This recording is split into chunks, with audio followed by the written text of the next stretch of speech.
한국외국어대학교의 일본 언어문화학부에 우수한 성적으로 합격하신 김치현님, 이렇게 먼 길 마다치 않으시고 구미에서 대전까지 한 걸음에 달려오셨습니까?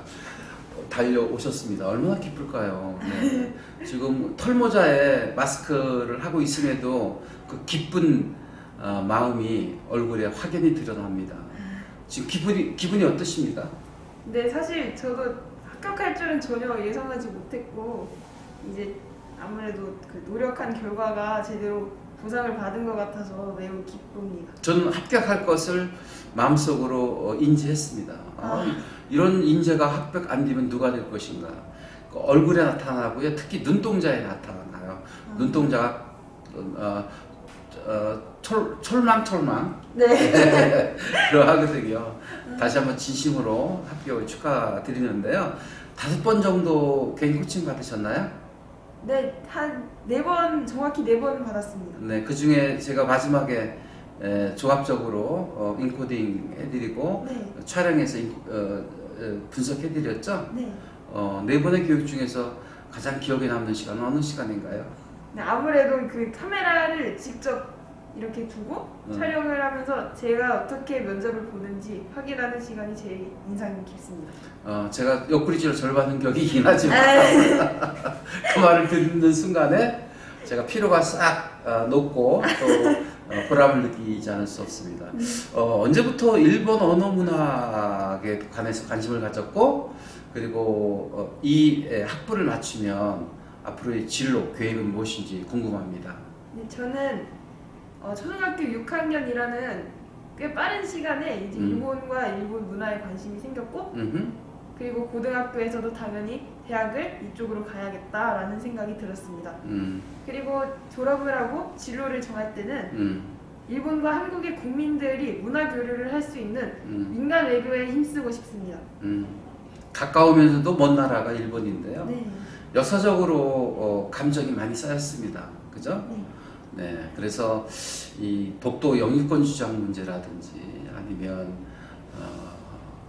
여러 가지 역사적인 풀어야 될 숙제들이 많이 있는데, 우리 김치현님은 외교관이 되고 싶다고요? 네. 네, 그래서 어떤 일들을 해나가고 싶으십니까? 네, 제가 앞서 말씀드렸던 민간 외교에 일단 힘을 쓰고, 그리고 이제 옛날에 일본과 한국 사이에 있던 역사적인 문제, 대표적으로 독도 문제, 그리고 아직도 해결이 되지 않은 위안부 문제 등의 해결을 최대한 힘쓰고 두 나라 간의 경쟁이 아닌 대화와 타협을 통해 두 나라 간의 평화를 이어나가고 싶습니다.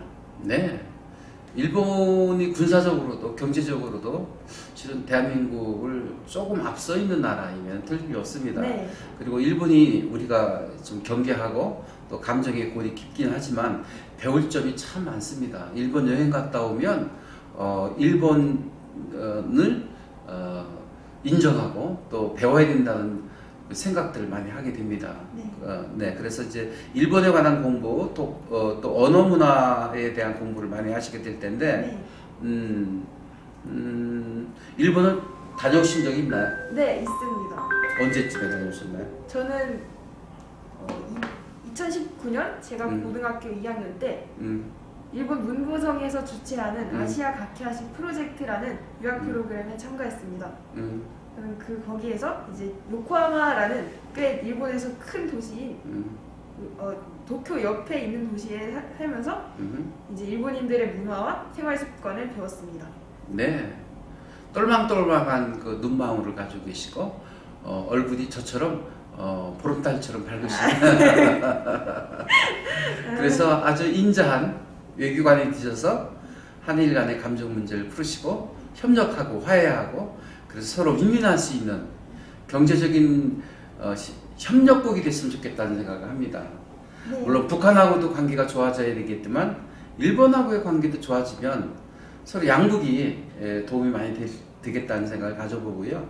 그런 일에 우리 김지현님이 큰 제목으로 쓰임받았으면 좋겠다 생각을 합니다. 이제 입학하기 전까지 시간이 좀 있는데, 그 시간을 어떻게 활용할 계획이십니까?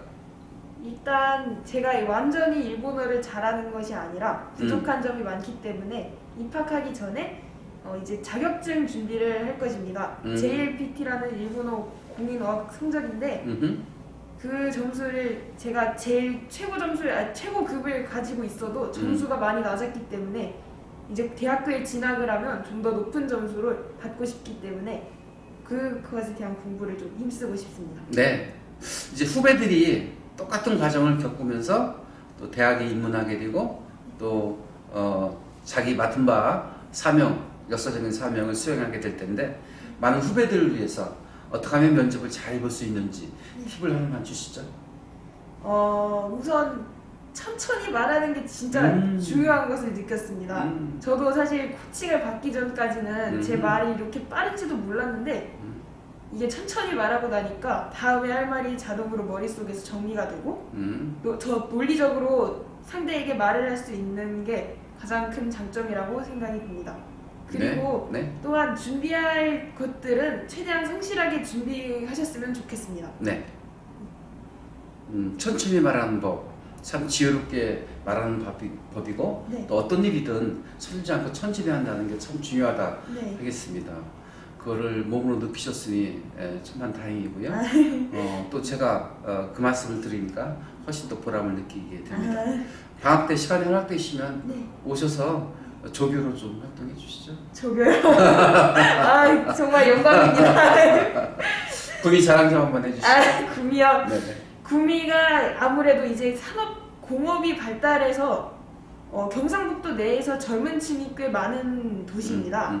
그러기에 발달한 것이 많습니다. 상권이라든지 그리고 여러 문화시설도 다른 경상북도 지역과 비교를 해서 꽤나 발달이 되어 있다고 생각합니다. 그러니 다음에 혹시 구미에 오실 일이 있으면 꼭 들려셔서 맛있는 것도 먹으시고 좋은 추억을 보내시기 바랍니다. 먹고 가란 말이죠? 사주시겠다는